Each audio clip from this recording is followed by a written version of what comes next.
Welcome to 99 TV. నేను ప్రియాంక. అనంతపురం జిల్లాలో చోటు చేసుకున్న ఒక విషాదకర ఘటన అందరినీ కలిచివేసింది. చర్మ వ్యాధికి అలాగే ఒబెసిటీ సమస్యకు వాడిన మందులు ఒక యువ విద్యార్థినిని బలి తీసుకున్నాయనే అనుమానాలు వ్యక్తమవుతున్నాయి. ఈ ఘటనతో ఆమె తల్లిదండ్రులు మాత్రమే కాదు, స్నేహితులు, తోటి విద్యార్థులు తీవ్ర విషాదంలో మునిగిపోయారు. నందికొట్కూరు ప్రాంతానికి చెందిన మాధుర్య అనంతపురం ఎస్కే యూనివర్సిటీలో ఎంఎస్సీ సెకండ్ ఇయర్ చదువుతోంది. చదువులో నిమగ్నమై భవిష్యత్తుపై ఎన్నో ఆశలు పెట్టుకున్న ఆమె యూనివర్సిటీ హాస్టల్లోనే ఉంటూ విద్యాభ్యాసం కొనసాగిస్తోంది.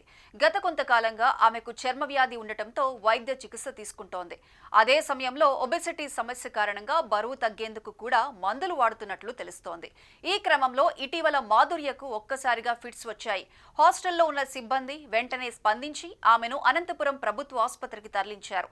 అయితే ఆసుపత్రికి చేరేలోపే ఆమె మృతి చెందినట్లు వైద్యులు నిర్ధారించారు.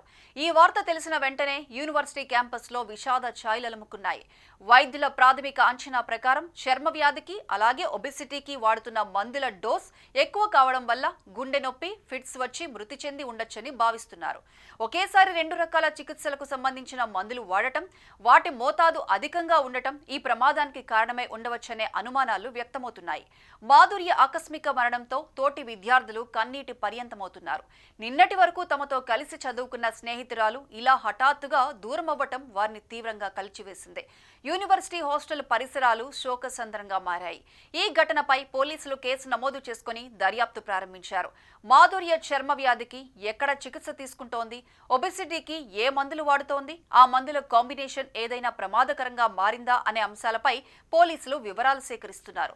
వైద్యుల సూచనల మేరకు కాకుండా మందులు వాడిందా, డోస్ విషయంలో నిర్లక్ష్యం జరిగిందా అనే కోణంలో కూడా విచారణ సాగుతోంది. మాధుర్య మృతి విద్యార్థుల ఆరోగ్యంపై, ముఖ్యంగా వైద్యుల పర్యవేక్షణ లేకుండా మందులు వాడటం ఎంత ప్రమాదకరమో ఈ ఘటనపై పూర్తి నిజాలు తేలేందుకు పోలీసులు మరింత లోతుగా విచారణ కొనసాగిస్తున్నారు. మెడిసిన్స్ అనేవి మన ఆరోగ్యాన్ని కాపాడేందుకు ఉపయోగపడే శాస్త్రీయ సాధనాలు.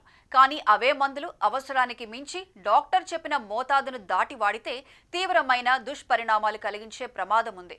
కొన్ని సందర్భాల్లో ఓవర్ డోస్ ప్రాణాంతకంగా మారవచ్చు. అందుకే మందుల వినియోగంలో జాగ్రత్త అత్యంత అవసరం. సరైన మోతాదులో తీసుకుంటే అవి వ్యాధిని నియంత్రిస్తాయి. అదే మోతాదును మించి తీసుకుంటే శరీరంలోని అవయవాలపై ప్రభావం ఉంటుంది. కాలేయం, మూత్రపిండాలు, గుండె, మెదడు వంటి ముఖ్యమైన అవయవాలు ఎక్కువగా ప్రభావితమవుతాయి. ముఖ్యంగా పెయిన్ కిల్లర్స్, నిద్రమాత్రలు, మానసిక వ్యాధుల మందులు, రక్తపోటు, షుగర్ మందులు, యాంటీబయాటిక్స్ లాంటివి వాటిని నియంత్రణ లేకుండా వాడటం చాలా ప్రమాదకరం. అధిక మోతాదు వల్ల మొదటిగా తలనొప్పి, వాంతులు, మత్తు, గుండె వేగం పెరగడం లేదా తగ్గడం, శ్వాసలో ఇబ్బంది వంటి లక్షణాలు కనిపిస్తాయి. కొన్ని మందులు కాలేయాన్ని నెమ్మదిగా దెబ్బతీస్తాయి. మరికొన్ని వెంటనే శ్వాస ఆగిపోయే పరిస్థితికి తీసుకువెళ్లవచ్చు. ఆలస్యం చేస్తే పరిస్థితి విషమించి ప్రాణహానికి దారితీయవచ్చు. కొన్ని సందర్భాల్లో అనుకోకుండా ఓవర్డోస్ జరుగుతుంది.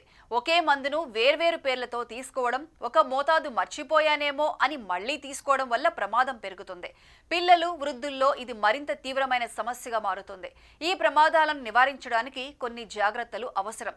డాక్టర్ సూచించిన మోతాదు, సమయం తప్పకుండా పాటించాలి. మందులపై ఉన్న లేబుల్ని చదవాలి. ఇతరులకు ఇచ్చిన మందులు వాడకూడదు. ఒకే సమయంలో వేరువేరు మందులు తీసుకుంటే వాటి పరస్పర ప్రభావాల గురించి వైద్యుని అడిగి తెలుసుకోవాలి. పిల్లల చేతికి మందులు అందకుండా ఉంచాలి. ఓవర్డోస్ అనుమానం వచ్చిన వెంటనే ఆలస్యం చేయకుండా వైద్య సహాయం తీసుకోవాలి. ఇంట్లోనే పరిష్కరించేందుకు ప్రయత్నించడం చాలా ప్రమాదకరం. సమయానికి ఆసుపత్రికి చేరితే ప్రాణాలను కాపాడుకోవచ్చు.